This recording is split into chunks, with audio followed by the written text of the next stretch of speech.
Cervical cancer यानी कि बच्चेदानी के मुंह का कैंसर, ये क्या होता है, इसके क्या लक्षण होते हैं, कैसे डायग्नोज करते हैं, क्या ट्रीटमेंट है और कैसे इसको प्रिवेंट करते हैं, यही कुछ बातें हम इस वीडियो में करेंगे। सर्विक्स बच्चेदानी के मुंह को बोलते हैं, गर्भाशय के मुंह को सर्विक्स बोलते हैं। इसका कैंसर अनफॉर्चुनेटली हमारे कंट्री में बहुत कॉमन है। कई वेस्टर्न कंट्रीज़ में और ऑस्ट्रेलिया में ये कैंसर ख़त्म हो चुका है, बट हमारे कंट्री में ये बहुत कॉमन है। इसका मेन रीज़न है lack of awareness.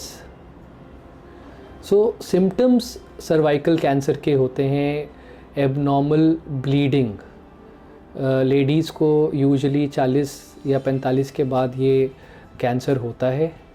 Post menopausal bleeding भी कई बार होती है। मीनोपॉज से पहले भी मेंस्ट्रुअल साइकिल्स के बीच में ब्लीडिंग होना, पोस्ट कॉइटल ब्लीडिंग यानी कि यौन संबंध बनाने के बाद ब्लीडिंग होना, या फाउल डिस्चार्ज, गंदे पानी का रिसाव होना, ये कुछ कॉमन सिम्टम्स होते हैं सर्वाइकल कैंसर के। लेडीज़ इसको अक्सर इग्नोर करती हैं। ये कारण रहता है कि ये एडवांस स्टेज में प्रेजेंट होता है।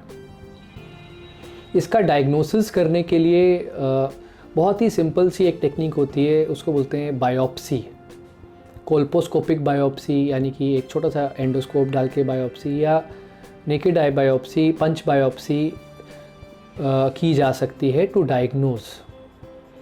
बायोप्सी का मेन पर्पस होता है कि ना केवल ये जानना कि ये सर्वाइकल कैंसर है कि नहीं, बट किस टाइप का है, क्या ग्रेड है। एक बार हमें आइडिया लग जाए कि ये कैंसर है तो हम इसका एक्सटेंट जानना चाहते हैं। एक्सटेंट को बोलते हैं स्टेजिंग। स्टेजिंग हम लोग करते हैं कुछ सीटी स्कैन या एमआरआई करके, साथ में चेस्ट एक्सरे, अल्ट्रासाउंड भी कई बार करते हैं। आजकल एक मोडालिटी है पेट सीटी, ये भी काम आती है स्टेजिंग में। सो स्टेजिंग से हमें ये आइडिया लगता है कि ये बीमारी कितनी फैली हुई है। क्या ये लिमिटेड है एकदम सर्विक्स को यानी कि गर्भाशय के मुंह को, या फैली हुई है। 4 प्रकार की स्टेजिंग होती है इसमें, स्टेज 1, 2, 3, 4 डिपेंडिंग अपॉन साइज़ कितना है, कौन से आसपास के ऑर्गन्स इन्वॉल्व हैं, और स्टेज 4 यानी कि फैल चुका है।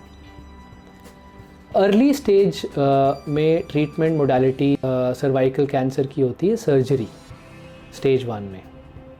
यदि स्टेज 2 या 3 है तो हम लोग radiation therapy plus low dose chemotherapy देके इसको कंट्रोल कर लेते हैं। Cure rates are very high. काफ़ी सक्सेसफुल ट्रीटमेंट्स है सर्वाइकल कैंसर के।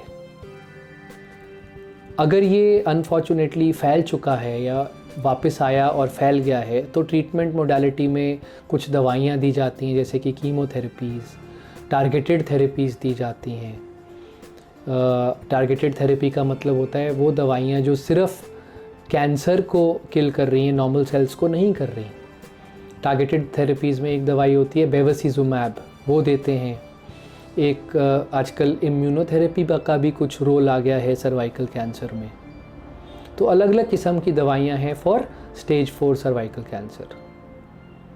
सबसे इम्पॉर्टेंट चीज़ जानने की, इसका हम लोग प्रिवेंशन बहुत अच्छे से कर सकते हैं। प्रिवेंशन करने के लिए हमारे पास एक टेस्ट होता है जिसको बोलते हैं pap smear. Pap smear usually 70 साल से कम लेडीज़ को किया जाता है। हर साल 2 साल में एक छोटा सा टेस्ट होता है, ओपीडी टेस्ट होता है। आप अपने डॉक्टर से पूछ सकते हैं। उसमें हम सर्विक्स का एक साइटोलॉजिकल सैंपल लेते हैं। Pap smear is one of the most important modalities जिससे कि हम लोग इस कैंसर को प्रिवेंट करते हैं। दूसरा प्रिवेंशन का टेक्निक सर्वाइकल कैंसर का है, इसको बोलते हैं HPV vaccine. HPV vaccine usually उन लेडीज़ को लगाई जाती है जिन्होंने अभी यौन संबंध स्टार्ट नहीं किए होते, सेक्सुअल इंटरकोर्स नहीं किया होता। बट ऐसा नहीं है कि जिनका सेक्सुअल इंटरकोर्स हो जाता है उनमें नहीं लगा सकते, बट उसमें थोड़ा सा कम इफ़ेक्टिव रहता है। एचपीवी वैक्सीन के बारे में आप अपने डॉक्टर से ज़रूर जानें। अगर आपकी डॉटर्स हैं, even if you are married and less than 40 से कम है, तो आप ये वैक्सीन लगा सकती हैं।